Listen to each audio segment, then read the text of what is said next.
boy and girl. But my son Nathan, he's a partner now in our store.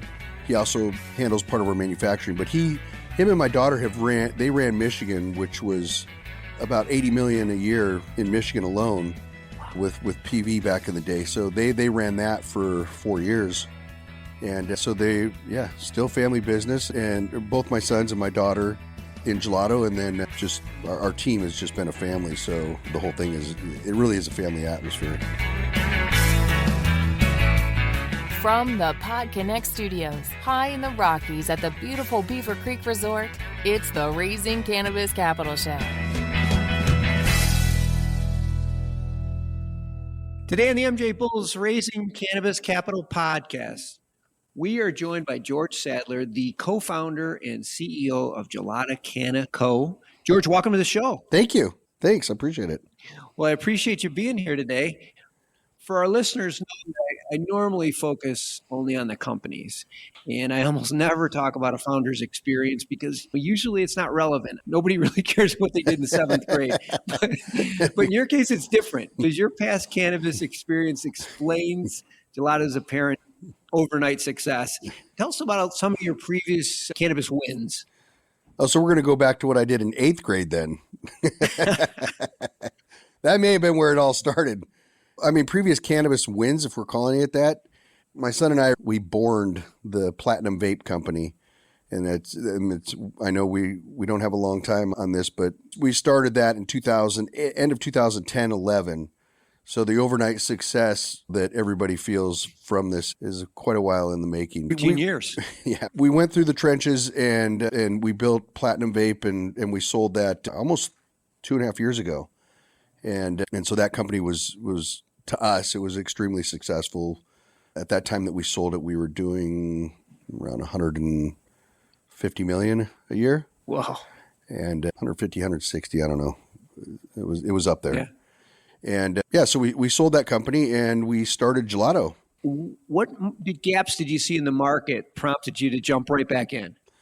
I think the big thing was that we felt like we were on a path, and there's a long story behind that on the sale of Platinum Vape, and that kind of trenches into how we came forward in Gelato. And there's just a lot of cards left on the table, to be honest with you. And I felt like we were really on a good run on branding and hitting some of these areas that we really felt we didn't finish with. And that's kind of how we ended up back on this with the gelato side of it. Yeah, well, your branding is tight. I'm on your website. It's beautiful. Thank you. But what about your products? Like, what do you think makes your products so in demand, and what's created this meteoric success with such an early time? I think even going back previous company and where we stand today, one of the things that we pride ourselves on is really having a standout brand and something that appeals to everybody, women, men. We want something that people feel comfortable holding in their hands and whatnot. Mm-hmm.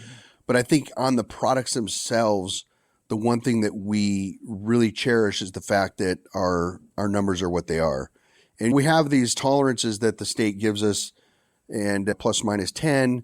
And when we're talking about the potency on these, and you'll find that a lot of people are shooting for that lower number.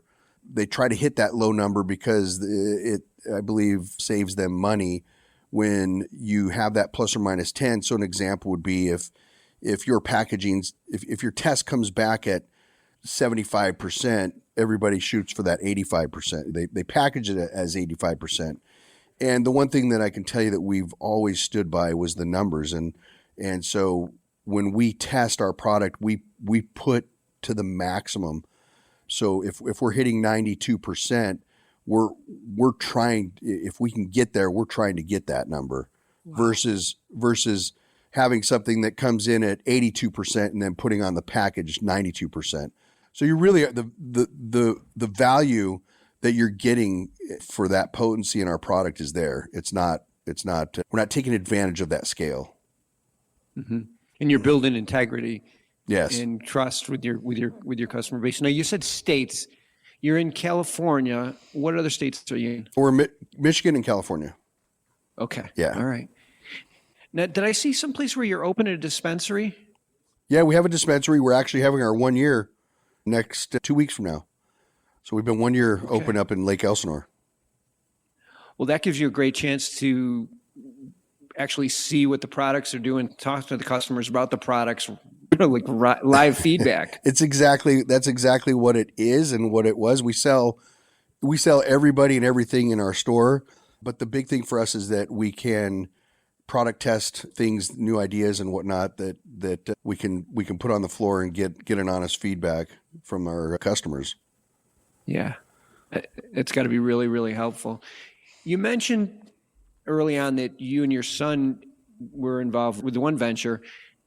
It's still a family business? Absolutely. I'm now what used to be my youngest. Now I have a set of twins that are going to be 2, boy and girl. But my son Nathan, he's a partner now in our store.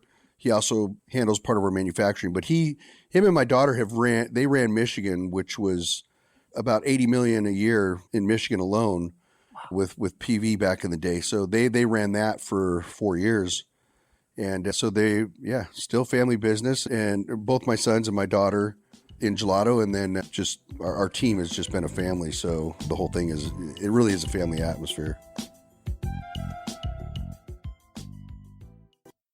This is a Raising Cannabis Capital show. And so I always ask everybody if there's an opportunity to participate in your growth and investing in your company, if there maybe today or in the future.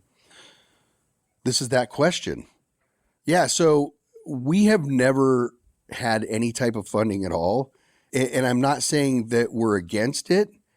Big believer in living within your means and we've grown within our means. But the biggest thing for us is we've never understood it. So when we were doing the numbers that we were doing previously, everybody thought that there was some outside funding, that there was some sort of a secret funding.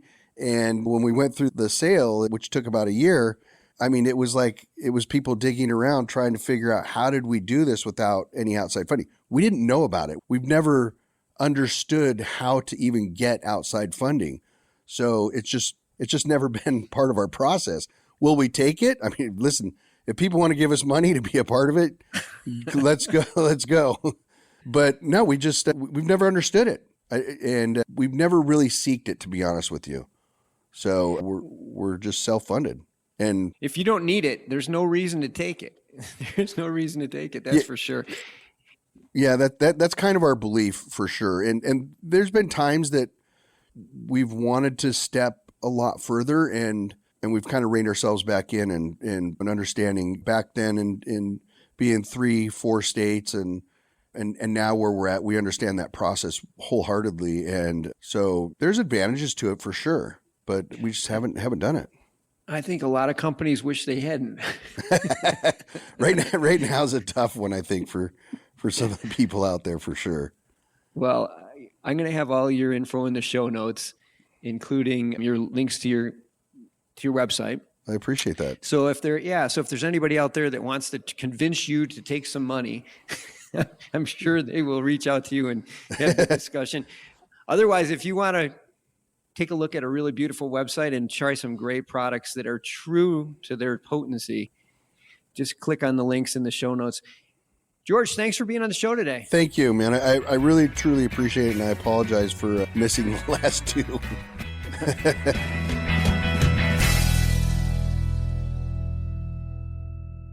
Thanks for listening to today's show. To check out more great cannabis podcasts, go to PodConx.com. Here's a preview of one of our other shows. Infused, a cannabis talk show, is a one-of-a-kind look inside the cannabis industry. Meet the amazing people who make cannabis businesses bloom as they join host Nick with Francesca and Mike for creative cannabis conversations. Get an honest look at the business of cannabis, including trends, best and worst practices, products, education, and advocacy. Whether you're canna curious or running a cannabis, Infused has canna conversations that count. Infused is available on YouTube and is now streaming as part of the PodConx network.